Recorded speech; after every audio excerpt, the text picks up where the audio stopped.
Okay, so of course this is the Angels in Politics broadcast. Some of you may ask, like, you've been building up this content, but what is the sacrificial virgin? Um, what is that? And even my homegirl was like, I mean, that's not even like, not even user friendly, but like people would even type that in, like sacrificial. Like you gotta understand, like who are you trying to cater to? Like who says the word sacrificial and who puts that with virgin, and I don't know. But the concept, the concept is what's intriguing. I think.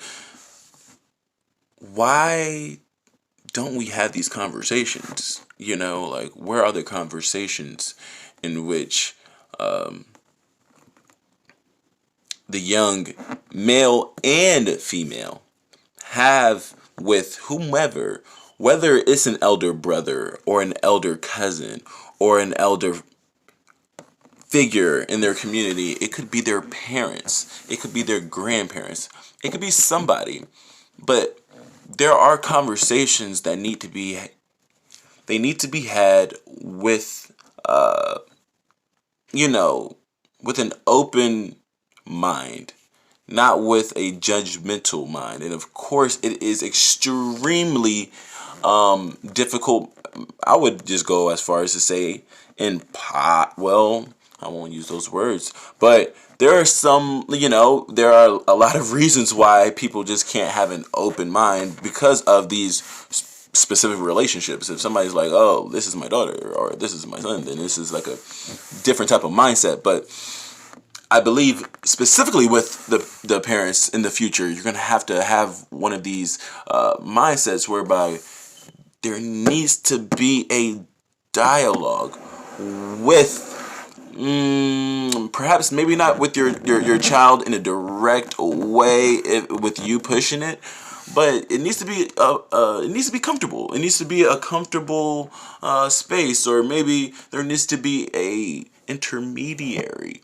There needs to be an intermediary system that is in place to speak to the youth in a safe zone, because really the youth need to have an area whereby they can have these talks. Because unfortunately, what I have seen within my company, my creative company, we deal with sexual politics, and we write that and we discuss that in a variety of formats. But here we are, and what I am seeing is there's a lot of young ladies who haven't had a conversation, or they have only had these talks with their homegirls, and their homegirls don't really know either, right? Or these young guys, our fellas, we are having these conversations. We're triangulating, not necessarily with believable parties. We're asking homeboy over there what we know, what he knows about whoop-de-whoop, and he's just chatting shit. He's lying.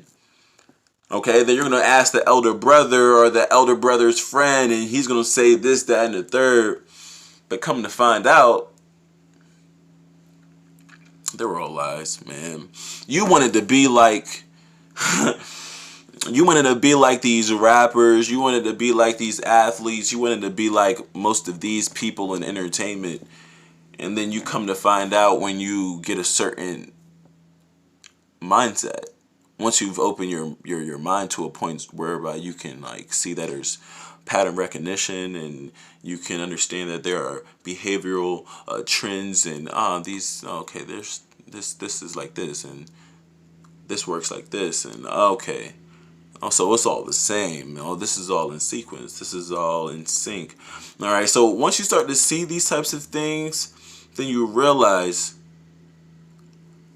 a lot of my quote-unquote heroes were really like not that cool, like really, like a lot of them were just followers too. Like a lot of them were like just like, so this is whenever we talk about self-investment, when we talk about self-involvement. When we talk about just really getting into like the shadow, people won't really understand it at first, but it comes out of you. It comes out of you, and then you start moving different. You start looking at things different. You start assessing things different, and now you understand that there's always a system in place. But before this, I don't know. Like from my type of assessments, there's a lot of things. There's a lot of things going on behind me. There's a lot of young men and women who haven't had these conversations, maybe because they're uncomfortable with their parents or uncomfortable with their space. But like they're turning into porn. They're turning into things like what we were looking at, like porn and magazines. Not even magazines anymore. Now they're looking at it on the computer. Now it's on the phone. Now it's not on the laptop anymore. Now it's on the phone. Now it's on the tablet. All right, so we're using technology, and we're triangulating with non-believable parties, i.e. our peers, i.e. our colleagues, i.e. the people that we see every day. And how can they tell us something that's vastly different? Some of them may be smart. Some of them maybe are smart in different areas. But at the same time, it's like how different can your opinion be if you are seeing the same things that I'm seeing every day? You're in the same place that I'm at. How can I believe you? How can I? I mean, I'm listening to you, but if you are not aspiring to where I'm aspiring to, like, I cannot be listening and absorbing and receiving everything that you're saying, because I don't want to be in this situation. Okay, so you realize a lot of the people that you looked up to kind of like settled, a lot of them kind of like settled in life. And I'm talking about yourself, like you probably looked at yourself and was like, damn, I didn't think I was going to be this person. I thought I was going to be a bit better. I thought spiritually I was going to be a bit stronger in my faith and in my belief. Maybe mentally you might say, I felt like I should have been a bit sharper. Maybe physically you might have said, damn, if I would have known I was going to be, turned out like this, I would have made some different decisions. You can still make them! You can still make them. It's all about, like, your system. What system do you have in place? When are you going to understand that it's your mind? Understand that it's your mind, like, then it's the body. You move the body because you said, I've decided to do this. Then the spirit comes. My body and soul, triangulation. Okay, system of synthesis, system of synchronicity. Okay, go on.